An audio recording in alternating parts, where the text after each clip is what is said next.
today we're offering our first ʻŌlelo Hawaiʻi language and performing arts workshop. We're so excited about this workshop. So what we're hoping to achieve by hosting this is really cultivating a community of ʻŌlelo speakers. And we know that today we're not going to walk away speaking fluent ʻŌlelo Hawaiʻi. However, being able to connect language to our culture and our values and to the Aina itself, to our land, is really, really exciting. Language is a reflection of our worldview. And so learning Hawaiian language or learning Samoan language or any language can reconnect you to the values that your culture holds that have developed over thousands and thousands of years. And so some of us, especially in the diaspora, don't have the opportunity to connect with those values and that bring us together as a community. So relearning the language helps us to stay grounded and rooted in values like inclusivity and reciprocity. A lot of people are usually surprised by the fact, knowing that I grew up, that I was born and raised here on the continent, and a lot of us had to work really, really hard to stay connected to Hawaii. That's the goal, right? Is always to be able to provide more than what we had for our next generation. I wanted to take this workshop because I am Native Hawaiian by ethnicity, and I unfortunately was very disconnected throughout my upbringing from my Hawaiian culture. And to look around the room and understand who else is on this journey with me and who else I can collaborate with or bring into my own personal spaces or my work environment spaces, so that I can continue deepening my journey and so that I can maybe support others in their journey as well. I want to learn more about my culture and my ancestors and stuff like that, and I just want to learn how they spoke, and so I can be able to speak like that too.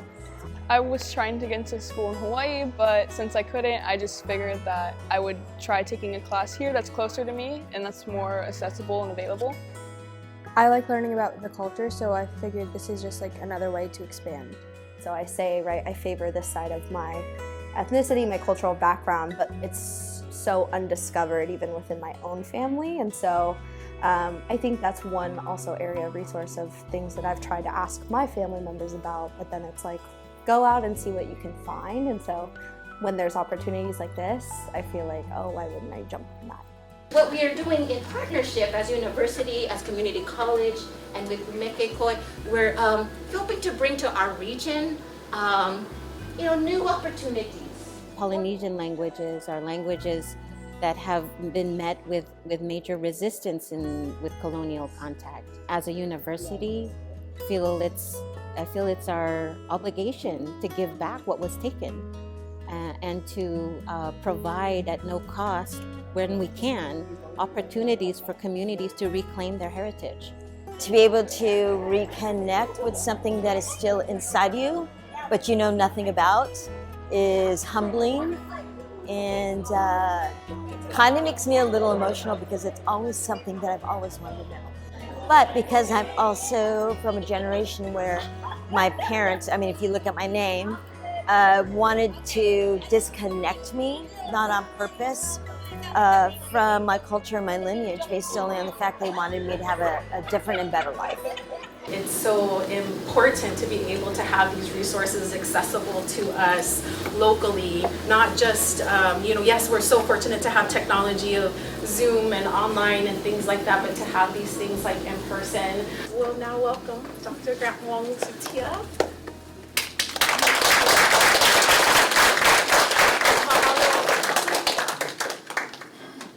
I will pass the floor to the expert. Mahalo. Aloha mai kākou. Nui ko mahalo I ke kua no ke iohui ano kākou I ke ala. Mahalo nui a kumu I lima no ke kona ana mai au no ke ia papahana nui nei. Mahalo nui a oko pakahi a pau. As a Samoan, I had the opportunity to learn Hawaiian by studying at the University of Hawaii at Manoa, and many Hawaiian scholars and professors graciously shared their language with me.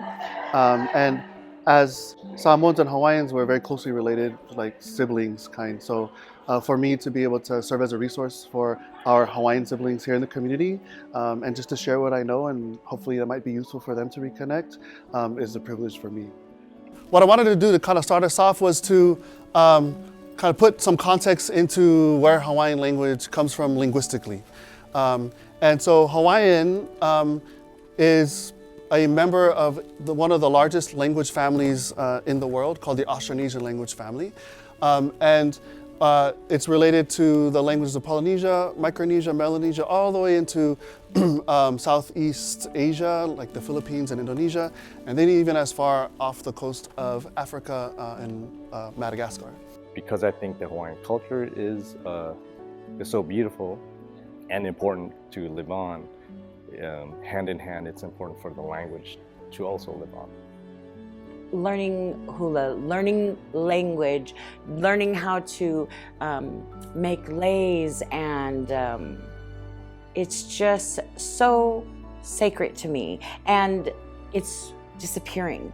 And there's so many beautiful, wonderful things that this culture has to offer and should not be forgotten. And I feel like it's my duty, as not just to my family, but to my land, that my mana, that I should help. I should do something. I should learn how to hula. I should learn how to speak. I should learn ʻŌlelo and as many as I possibly can, as much as I possibly can while I'm still here, and then pass it on. One of the first things we do as Polynesians is to greet each other, right? So we're gonna learn how different ways to greet each other and where those origins came from. As we know, the greeting word in Hawaiian is aloha. Everybody say aloha. Aloha. Okay. Aloha has many meanings, right? One of the meanings is love, right? And that's really the core meaning of aloha, is love. And so as Hawaiians, and this is the same in Samoan, where we say talofa, our word for love is alofa. So we always greet each other with love. It's in the word we use, literally. If I say aloha mai kākou, that means there's more than just two of us, okay? So if I'm talking to her here and I say aloha mai kāua, right?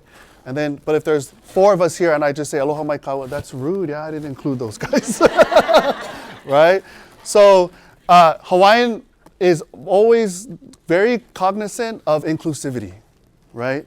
And it's reflected in the language, to where we make sure that everyone in the space is included. And if we don't do that, that's a sort of a sign of disrespect, right? And so when we're greeting people, we want to make sure that we're being inclusive. Unless we want to be disrespectful, then at least we'll do it intentionally and not on accident, right?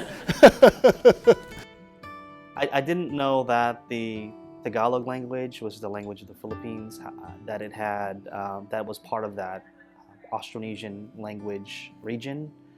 But to hear some of the pronouns, like how we is very nuanced and very specific, how we say we in Hawaiian could mean all of us together or just us and not you.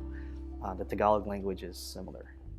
The relationship you have with your parents and your grandparents and your family is the same relationship that you have to the place that you're from, right? The place that your roots are traced back to, okay?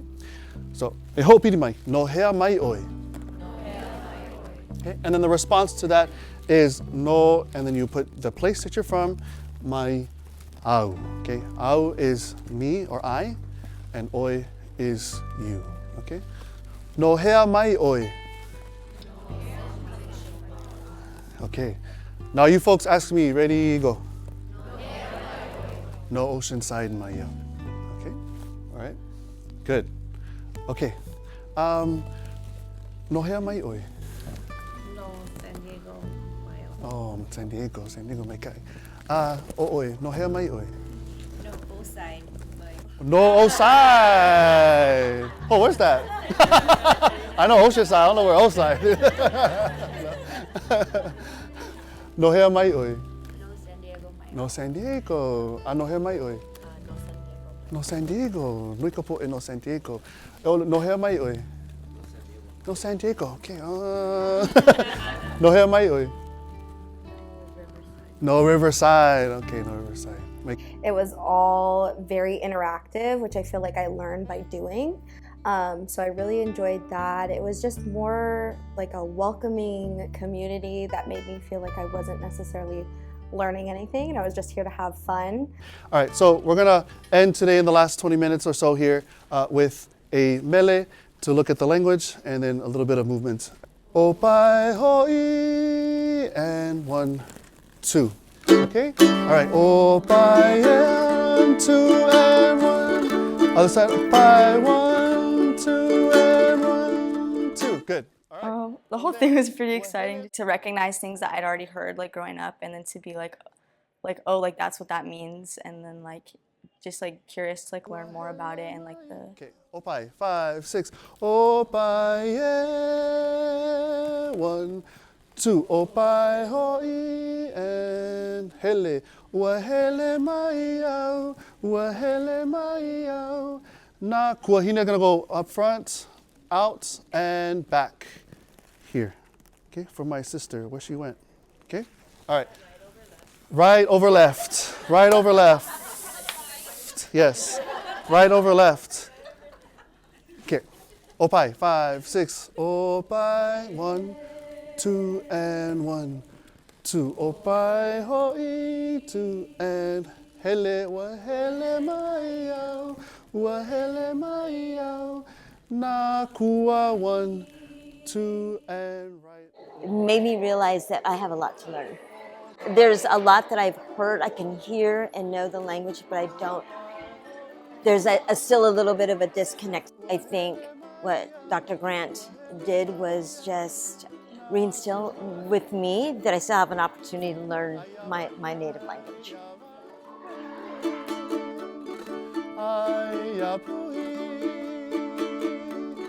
Nui o puhi, ali ili